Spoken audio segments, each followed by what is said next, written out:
èyí lohun tí Lizzy Anjorin ṣe fún àwọn tó lọ síbi ọjọ́ ìbí ọmọ Dayọ̀ Amusa làwọn èèyàn bá ṣe bàbá Mohbad àtìyàwó Mohbad máa wọ̀yá àjà. Èyí lohun tó tún fàjà wọn. Ẹ jókòó ẹ gbọ́ròyìn náà lẹ́kùnrẹ́rẹ́. Àfi k'Ọlọ́run ọba dá sọ́rọ̀ ìjà Lizzy Anjorin òṣèrébìnrin ilẹ̀ wa àtàwọn akẹgbẹ́ rẹ̀ o. Nítorí ní báyìí kò kì í ṣe Ìyábọ̀ Òjó nìkan ló ń bá jà. Àwọn tó lọ sí patí ọjọ́ ìbí ọmọ Dayọ̀ Amusa ìyẹn Olúwafẹ́rẹ́wámirí tó pọ́dún kan. Ó ní Lizzy Anjorin ti sòkò ọ̀rọ̀ lù wọ́n báyìí o. Ẹ gbọ́ ohun tó sọ. Jáyé yín ẹ̀yin sẹ́ẹ̀tì alápá máa ṣiṣẹ́ yẹn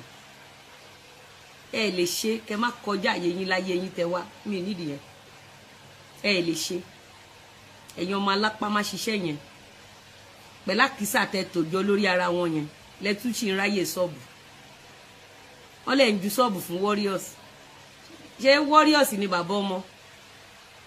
àbí warriors ló ba ti yín jẹ́ lẹ́ẹ̀fi rọ́kùnrin kan gbé yín sílé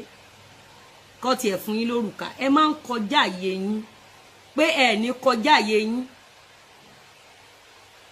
bẹ́ẹ̀ ṣe ṣètè bí òbó ẹṣin yẹn ẹ máa ń kọjá àyè yín a kì í ta sí yín ẹ̀yin bunch of alákìsà ẹ̀yin ẹgbẹ́ alákìsà àwa ò rí ti yín rò tó bá mọṣẹ́ táwa ń ṣe wàá mọ̀ pé àwa ò rí yín tó bá mọ iṣẹ́ tá à ń ṣe tó bá mọ business tá à ń ṣe tó bá mọ what it takes to do business Nigeria of today wàá mọ̀ pé gbé alákìísà nìyí irú yín kọ́ ló máa throw sub sí wa ẹ̀yin ò lè lè ṣorí burúkú yín question your lane ṣé warriors ni bàbá ọmọ ṣé warriors ni bàbá baby a kú lè sọ it's so glaring they are looking for troubles èmi ò tí ì rí ẹ sẹ́ǹdì ẹ̀ sí mi bẹ́ẹ̀ bá kú sẹ́ǹdì ẹ̀ sí mi tí bá rí tán dárúkọ warrior ń bẹ̀ màá fún àwọn náà bànújẹ́ tí wọ́n jẹ́ ẹ mọ̀ pé mi kò ń pẹ́ mi sórí Nàìjíríà tá a wà yìí ọ̀gbọ̀lọ̀ fọ́gbọ̀lọ̀ ni ọ̀gbọ̀lọ̀ wá rí pé àbí ṣé mo dá patí lẹ̀ wọ́n ju ṣọ́ọ̀bù sí yín rí ṣó ṣẹlẹ̀ rí ṣá ṣé ó ti ṣẹlẹ̀ rí ṣé tẹ́ bá tiẹ̀ máa ju ṣọ́ọ̀bù sí yín ẹ̀yin tẹ́ ẹ̀ ní bàbá ọmọ ẹ̀yin tẹ́ ẹ̀ láyé ẹ̀yin bunch of alákìísà ẹ̀yin tẹ́ ẹ̀ níṣẹ́ lọ́wọ́ ẹ̀yin tẹ́ ẹ̀ ṣá tàwọ̀tàwọ̀ ẹ̀yin títí yín ti ta ẹ̀yin tẹ́ ẹ̀ lo káyá mátá títí yín ti ta ó ga o so ẹ lè lọ ra ọmọ kẹ́kọ̀ọ́ dákẹ́ àfi tẹ́ bá gbọ́ tààrin orí yín ẹ yá wèrè gan o ẹ̀yin bunch of alápá má ṣiṣẹ́ yẹn ẹ yá wèrè gan o. The musician mention warriors kí lorúkọ musician yẹn àwọn olórí burúkú wo ló ń ṣe party àwọn wèrè alákìísà wo ló ń ṣe party àwọn dálémoṣú arúgbó wo ló ń ṣe party àwọn olòṣì wo ló ń ṣe party àwọn tó lọ ra ọmọ wo ló ń ṣe party trendy kí ló fún yín l'assurance pé mi go fẹ́ fi wọ́n trend ẹ máa sọ pé èèyàn kan fẹ́ fi èèyàn kan trendy ó dà pé ẹ̀sìn lárùn ọpọlọ ṣá ìwọ tó ò níṣẹ́ lọ́wọ́ ó fẹ́ fi ẹni tó ń tajà trend ìwọ tó ń kọrin tó ò tí ì lógo táyé ò tí ì mọ̀ ẹ́ ó fẹ́ fi ẹni tó ń tajà trend ẹ ti gbàgbé ọ̀rọ̀ kan tí máa ń sọ fún yín ni mo máa ń sọ̀rọ̀ kan fún yín pé Nigeria of today tó o bá fẹ́ là bó fẹ́ jẹ́yàn avoid àti ta sí àwọn kan mo máa ń sọ fún yín mo sọ fún yín pé lára àwọn kan tó ràn èmi lọ́wọ́ nìyẹn mi ò ń kọjá àyè mi ń pàṣẹ boundary mi ń kẹnubọ̀ nǹkan tí ó kàn mí ẹ fún wa lórí yẹn ẹ̀yin warriors ẹ̀dẹ̀ ń wò àtolórí burúkú ìyá ọmọ àtọmọ ọ̀bànújẹ́ tán lọ rà ẹ̀dẹ̀ ń wò ẹ̀dẹ̀ sàn kankan a ó ga fún yín o warriors ó ga o ẹni tó bá wá fún wa máa lọ fún ẹ bá wa ṣí ẹṣọ yìí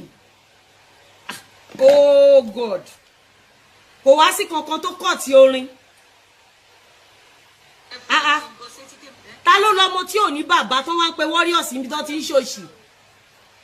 tó ti ń ṣòkú ọmọ ta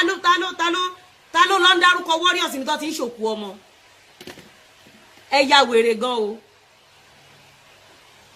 that name warriors is giving them ṣẹ́rí àmì níwá ẹtì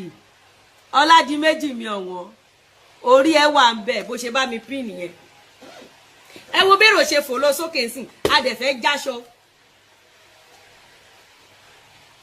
tádwèrè wo ló lọ ń dárúkọ warriors mi tó ti ń ṣòkú ọmọ kókó ó ga ọ ẹ sábọ̀dù kí ni wọ́n sọ jàre Ìyábọ̀ pẹ̀lẹ́ Ìyábọ̀ ewé pín àìlá ta ló lọ ń dárúkọ warriors mi tó ti ń ṣòkú ọmọ ẹ má bínú a fẹ́ la òbò Ìyábọ̀ ta ló lọ ń dárúkọ warriors ẹ má bínú ẹ̀yin èèyàn ẹ̀yin wo lẹ lọ dárúkọ warriors ibi tẹ́ ti ń ṣọ̀fọ̀ ọmọ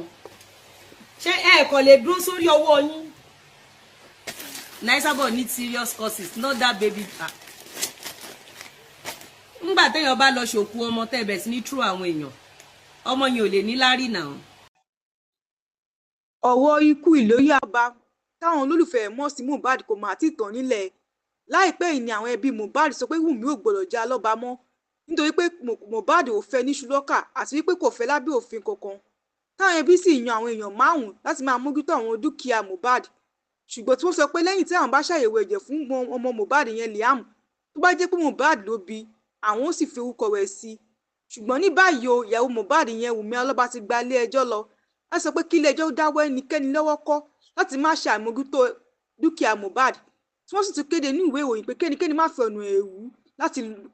yàbá lórí dúkìá Mohbad yàtọ̀ sí àwọn tó lẹ́tọ̀ọ́ sí lábẹ́ òfin ọ̀rọ̀ yìí làwọn sọ pé ó lè fa sùúrùtù láàrin bàbá Mohbad àti ìyàwó Mohbad o